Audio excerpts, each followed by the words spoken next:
Hello everyone. So we were discussing the sexual reproduction events और हमने fertilization event और pre fertilization event cover कर लिया है. अगर आपने वो वीडियो नहीं देखी है तो प्लीज़ आप उसको देखिए, उसके बाद ही आपको पोस्ट फर्टिलाइजेशन समझ आएगा. सो पोस्ट फर्टिलाइजेशन में दो डेवलपमेंट होती है. फर्स्ट होती है हमारी डेवलपमेंट ऑफ जायगोट, सेकेंड होती है हमारी डेवलपमेंट ऑफ एम्ब्रायो. फर्स्ट हम देखेंगे zygote development. In external fertilisation zygote is formed in the external medium. External fertilisation अगर हो रही है तो एक्सटर्नल मीडियम में ही जायगोट की फॉर्मेशन हो जाएगी. Whereas in internal fertilisation zygote is formed inside the body of organism. जबकि जो इंटरनल फर्टिलाइजेशन होती है उसमें जो जायगोट की फॉर्मेशन होती है वो ऑर्गेनिज्म की बॉडी के अंदर होता है. मैंने इंटरनल और एक्सटर्नल फर्टिलाइजेशन दोनों ही प्रीवियस वीडियो में समझाया है. Further development of zygote depends upon the life cycle and environment. जो उसकी आगे की डेवलपमेंट है वो डिपेंड करती है कि वो कैसे इन्वायरमेंट में है और उसका लाइफ साइकिल कैसा है. Zygote ensures continuity of species between organism of one generation and the next. जो जायगोट होता है वो इंश्योर करता है स्पीशी की continuity between the organism of one generation, एक जनरेशन से लेके दूसरे जनरेशन तक. In algae and fungi, the zygote develops a thick wall to resist desiccation and damage. अगर हम algae और fungi की बात करें तो उसमें जो zygote होता है वो अपनी चारों तरफ एक cyst डेवलप कर देता है. ओके, एक thick wall डेवलप कर देता है खुद को प्रोटेक्ट करने के लिए, ताकि वो डेसिकेट ना हो, वो डैमेज ना हो. डेसिकेट मतलब वो टूट ना जाए, वो ख़राब ना हो जाए. सेकेंड इवेंट आता है इसमें एम्ब्रायोजेनेसिस. एम्ब्रायोजेनेसिस का मतलब क्या होता है? Development of embryo from zygote.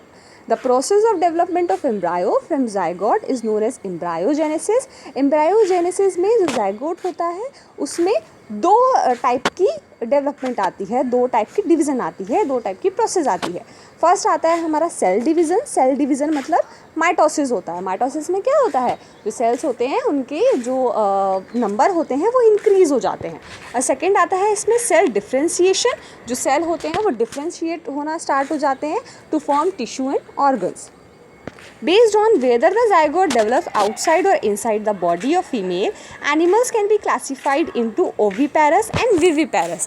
जो उनका मोड ऑफ रिप्रोडक्शन होता है, मोड ऑफ फर्टिलाइजेशन होता है, उसके अकॉर्डिंग जो एनिमल्स होते हैं वो दो टाइप में डिफाइन किए गए हैं, क्लासीफाई किए गए हैं.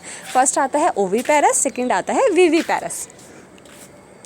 So in oviparous animals, these animals produce egg that mature and hatch after releasing it from the body. oviparous में क्या होता है? जो animals होते हैं वो egg produce करते हैं. मोस्टली ये egg producing animals होते हैं. और viviparous में these animals directly give birth to young individual.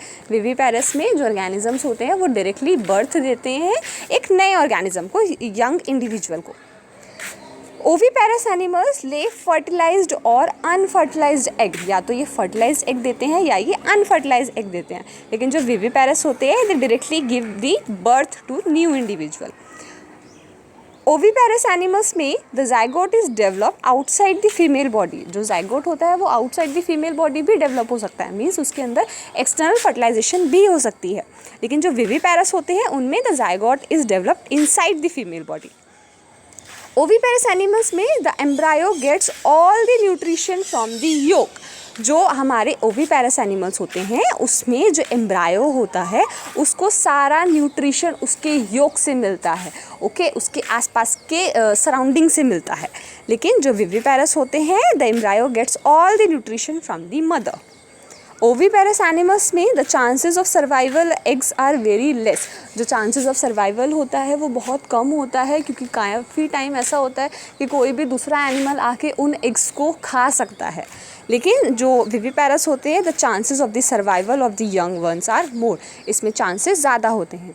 For example of oviparous animals reptile, insect, most fish and amphibians.